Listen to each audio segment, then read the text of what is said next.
అందరికీ నమస్కారం. నేను చాలా బాగున్నాను. మీరు అందరూ బాగుండాలని ఆ దేవుడిని కోరుకుంటున్నాను. ఈరోజు నేను చెప్పబోయేది ఏంటంటే, మంచు ఫ్యామిలీలో జరుగుతున్న గొడవల కోసమండి. ఆ గొడవలు గత 2 సంవత్సరాల నుంచి జరుగుతూనే ఉన్నాయి. మనోజ్, మోహన్ బాబు గారి మధ్య జరుగుతుంది. ఆస్తి పంపకాల విషయంలోనే ఈ గొడవలు జరుగుతున్నాయి. అయితే అందరి ఫ్యామిలీలోనూ గొడవలుంటాయి ఆస్తి పంపకం కోసం. కానీ ఎవరు ఫ్యామిలీ బయటికి రాలేదు. ఈ ఫ్యామిలీ మాత్రం ఎందుకు ఇంత ఘోరంగా ఈరోజు మీడియాలో ఒక సెన్సేషనల్‌గా ఈరోజు జరుగుతుంది అంటే, దీని వెనక కొంతమంది రాజకీయ నాయకులు ఉన్నారండి. మోహన్ బాబు గారిని వ్యక్తిగతంగా ఈ గొడవల్లో నుంచి మీడియా ముందుకు తీసుకురావాలన్న ప్రయత్నం చాలామంది చేశారు. దానిలో భాగంగానే ఈ గొడవ జరుగుతుంది. అయితే 2 సంవత్సరాల క్రితం మనోజ్ చేయనటువంటి సాహసం ఇప్పుడు ఎందుకు చేశాడు?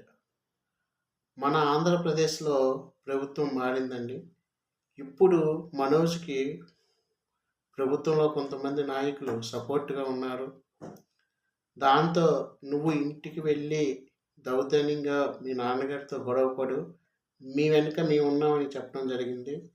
ఆ సపోర్ట్‌తోనే మనోజ్ గారు ఈరోజు మోహన్ బాబు గారి ఇంటిపైన దాడి చేయడం జరిగింది. దానిలో భాగంగా మోహన్ బాబు గారు ఆవేశంకి గురై ఒక రిపోర్టర్ పైన దాడి చేయటము, ఆ తర్వాత ఆయనకు కూడా చిన్న గాలికి యాక్సిడెంట్‌లా జరగడం, ఆ తర్వాత పరిణామాలు మీకు అందరికీ తెలిసినయే.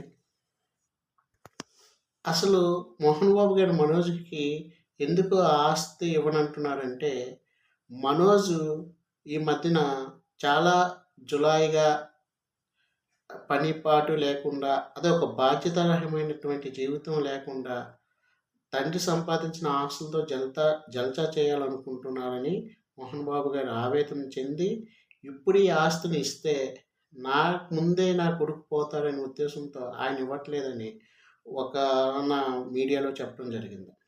అయితే ఆస్తిని 3 భాగాలు చేసి సమానంగా ఇవ్వమని మనోజ్ గారి వాదన. ఇది నా ఆస్తి, నువ్వు చెప్తే నేను ఇవ్వాలా, ఎవరికి ఇవ్వాలో నాకు తెలుసు, ఎప్పుడు ఇవ్వాలో నాకు తెలుసు.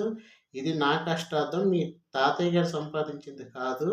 ఇది నేను చెన్నై వీధుల్లో కూడా ఒక పూట ఉండి, ఒక పూట తిని, ఒక పూట తినకుండా కష్టపడి కట్టించుకున్న ఇల్లు, ఈ ఆస్తులు, వీటిపైన సర్వాధికారాలు నాకే ఉన్నాయి. ఇది ఎవరికి ఇవ్వాలన్నది నాకు తెలుసు.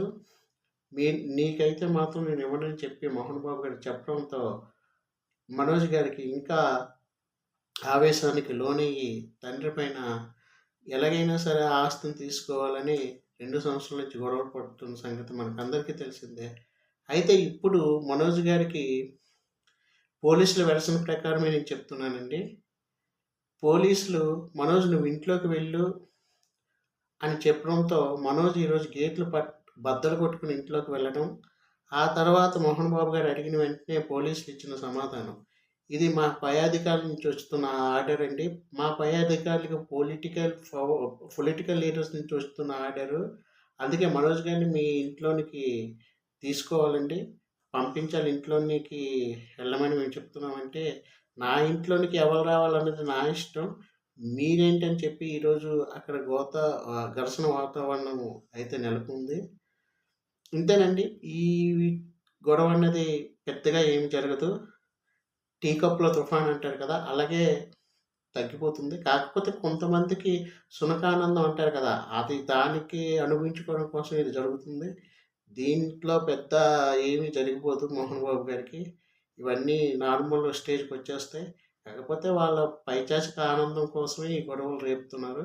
అంత తప్పించి ఏమి కాదు. కానీ మోహన్ బాబు గారు కూడా ఆషామాష వ్యక్తి కాదు.